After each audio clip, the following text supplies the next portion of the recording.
May I have this opportunity to introduce the next key speaker, Dr.G.R.Chintala, who is going to deliver the keynote address on investing in sustainable tomorrow.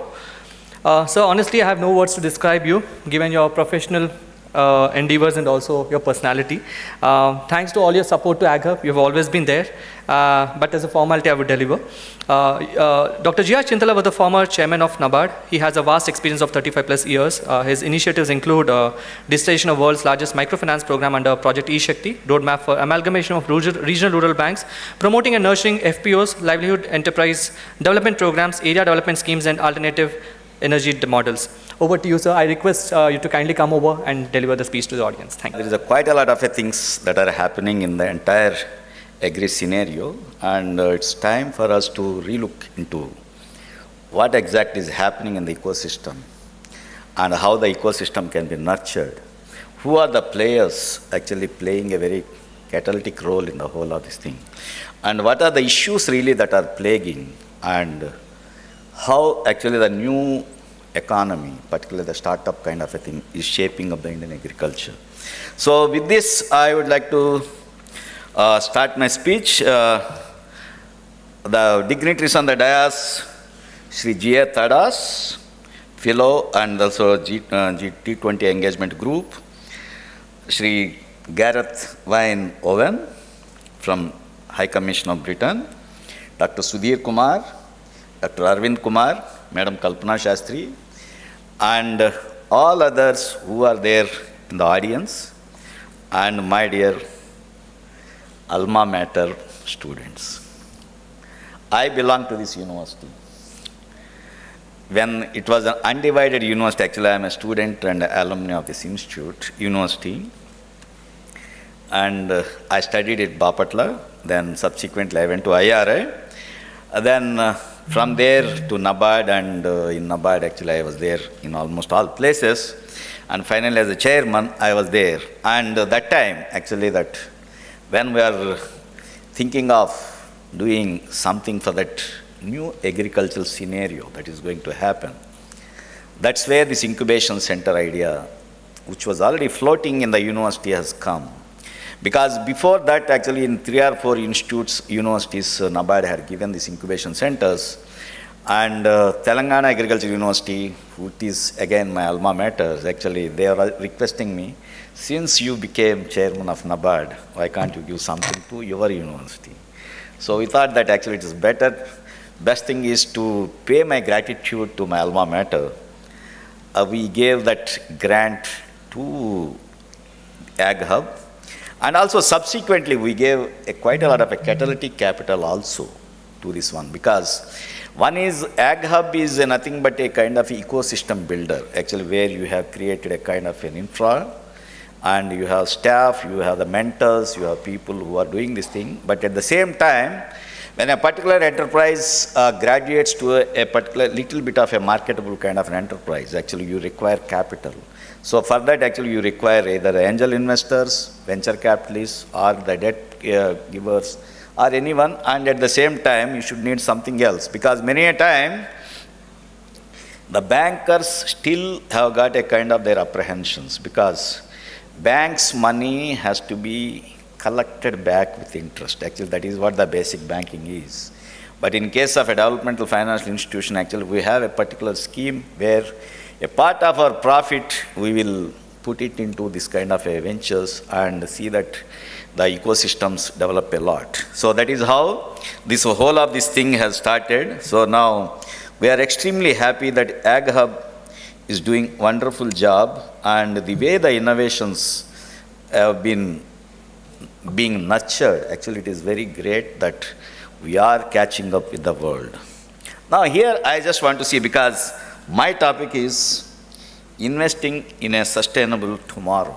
Actually now the topic is very, very innovative, because unless you invest today, you just can't live in tomorrow, because you can't graduate to the tomorrow. So that's why that investing in a sustainable tomorrow is a very, very important topic. So here I just made, actually that I thought that I may have to deliver a lecture of 1 or 2 hours. So I just prepared because we generally deliver lectures in such a kind of elaborate things. So first I just thought that, okay, I will try to do a thing as to how this entire ecosystem is getting nurtured. That is, the investments are happening for a sustainable tomorrow. Just take of this SDGs, actually that sustainable development goals. Actually, we are there in this development banking for the past 35 years. My entire career spanned there. Actually, that there are quite a lot of goals. Earlier, it used to be Millennium Development Goals, graduated into the Sustainable Development Goals. Now, you just look into this SDGs or anything, they are nothing but the universal truths. Every citizen of the world should have an access to the good drinking water, he should have good food, he should have access to nutrition, access to education, access to employment. There should be a kind of a little bit no damage to the environment and underwater kind of a thing. That is the thing in the marine life, everything has to be protected. These are all the universal truths on which actually we are all working. But really how far we are able to do this kind of a thing. Now take the case of human dignities, take the case of the livelihoods, take the case of depredation, take the case of throwing back the people into the poverty because of pandemic or some other kind of a thing. Actually, these are all the things which we may have to think a bit about it. And at the same time, the primary occupation of the world, and particularly in India, where 70% of the people still reside in villages, and almost 50% of the people depending on agriculture, whether we are investing for their sustainable tomorrow. Now, this is the thing which probably we all may have to ponder, as I say that quite a lot of a damage is happening to the natural capital that is available to us, to the people in the world. Natural capital is nothing but the clean environment, very good agroclimatic situations, and also the soil and water resources, which are the basic things for this entire natural thing. But what exactly is happening with this kind of a natural capital? Over a period of time, actually this natural capital is getting degraded. Fragmentation is, I'm not talking about, because fragmentation is another part of the economy, economic kind of an issue. But thing is, the normal soil which we are cultivating for the past millions of years, particularly in the last 70 years, actually we have done quite a lot of a damage by putting so much of an unwanted quantities of fertilizer. I am not saying that fertilizer should not be used, but when it is not required also we try to put it. Likewise, unwanted amount of the pesticides, fungicides, weedicides, they are all creating a kind of a damage to this natural soil asset, that is the soil. And what about the water resources? Now, many places, we are just tampering with the entire ecology.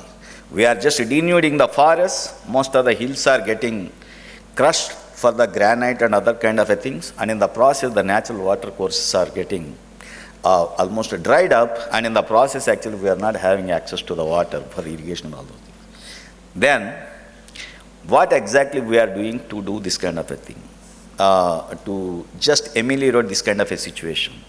Now, quite a lot of things are happening all over the world. Everybody is talking very loudly as to what we should do. Now, this natural capital has to be restored. If somebody is calling it as a regenerative agriculture, that is a very narrow term, I'll say, but thing is actually rejuvenation of this entire thing. The ecosystem is the thing which we have to talk about. So, if that is the case, what exactly the investments that are required for this kind of a regeneration of the things, ecosystem? Now, who is going to put this kind of a investments? Now, many times, it's very easy to talk. Actually, everybody tells about, actually, we should do this, we should do this, we should. But the thing is, who is going to bell the cat? Public sector, private sector, governmental, non-governmental, and also as the citizens, actually we all have a role to play in this kind of a thing. Now I just like to see that really what exactly is the ecosystem rebuilding. Take the case of water scarcity. Now, if you just look into the statistics, in 1950s or 1960s, before the Green Revolution started, in Punjab the water table was just around 5 feet. Now today it is 1,000 feet depth. Likewise, whether it is in Andhra Pradesh, whether it is Punjab, everywhere actually the situation is same. Because before Green Revolution, none of us were extracting the groundwater the way we are extracting today. The new motors, the submersible pump sets free power, and everything is really causing enormous kind of a thing, acceleration to this kind of an exploitation of the natural resource. So the natural capital of the groundwater is getting depleted. Then what about the soil? We are putting very heavy machinery on the soil when it is not required. Most of the animal power has been dispensed with. Actually, then we are not adding the organic manure. And at the same time, we have done away with all the kinds of good agricultural practices. And we started doing chemical farming because it's very easy for the farmer to just put 2 bags of urea to make the field green rather than putting 1 ton or 2 tons of a farm-made manure. That's why actually they are also not interested. So now, are we doing enough to restore this kind of a system, to restore the soils, to do the things? So then, what kind of a things which we have to do here? Then the next one is, whether is there any kind of a resilience thinking on our part? Now actually that resilient agriculture, resilient ecosystem is a very common thing which we talk about. But thing is, what is the resilience thinking which we are all thinking about? Because today everywhere you just take any document, whether it is in the banking, United Nations, or for that matter any kind of a documents which you take, everybody talks very loudly actually that ESG, ESG, ESG. What exactly ESG and how many are adapting to this kind of ESG? Environmental, social and governance kind of a standards have become a kind of a norm. That's what everybody says, that people have to adopt it, though it is voluntary. Now many times people are writing that kind of, we are adopting the ESG, but thing is what kind of a compliances which we are having, and really what kind of a cost actually people are incurring on this kind of ESG compliances. And thing is, what the investors are looking at it, because I being a banker for the past 35 years and also headed a $100 billion bank with almost $1 billion of profit. Actually, I know really what exactly the investors look into it whenever I speak about the ESG. Now actually that when I look into that investing for this sustainable tomorrow, most of the investors actually whenever somebody is going for that raising money from abroad, they say that actually what are your ESG norms? Because now nobody wants to have a very short-term kind of a returns. Everybody says that the enterprise which you are creating should be a very, very long-term, and it should deliver goods to the people without damaging the environment on a sustainable basis. So if that is the case, that ESG norms have become almost mandatory, though actually it is voluntary for the time being. So now, are we really looking into the ESG norms very sincerely and also in a very deep kind of a thing? That also which we have to do it. Then the next one is that what exactly, that is who is going to make this entire thing viable, because maybe Act 2, that is the system, that is the ecosystem, because ultimately I say that the money is the one which makes man move. Likewise, the money is the one which makes everything to work. So if that is the case, somebody has to invest in making this entire system very sustainable. So then actually who is this somebody? And what kind of a systems actually have been created? And what measures the government of India and also state governments are taking? And what systems actually the institutions like NABARD and others have put in place to do this kind of a thing? Now I just like to look into it. Probably many of you, though you may be students, you may not be looking into that credit part of agriculture. If I just reel out a little bit of a stats, I'll say that in 1950s, India was producing just 50 million tons of food grains and less than 70 million tons of fruits and vegetables, and hardly any kind of a sugar, and oil seeds and everything was a scarcity. Milk was almost abysmal quantity, but in the last 75 years, actually we have done wonders. Today we are producing close to 215 million tons of food grains, close to around 250 million tons of fruits and vegetables, 200 million tons of milk, and 15 million bales of cotton, and oil seeds actually not self-sufficient but still very reasonable. Likewise, meat and other things actually we are producing. But when doing all these things, what exactly is the trigger for this kind of a thing? Actually, if you look into it, in 1950s, 60s, and even 70s also, early 70s, the credit from the institutions was almost nil. Only the cooperative banks used to be the sole kind of a credit purveyors to the agriculture, and they had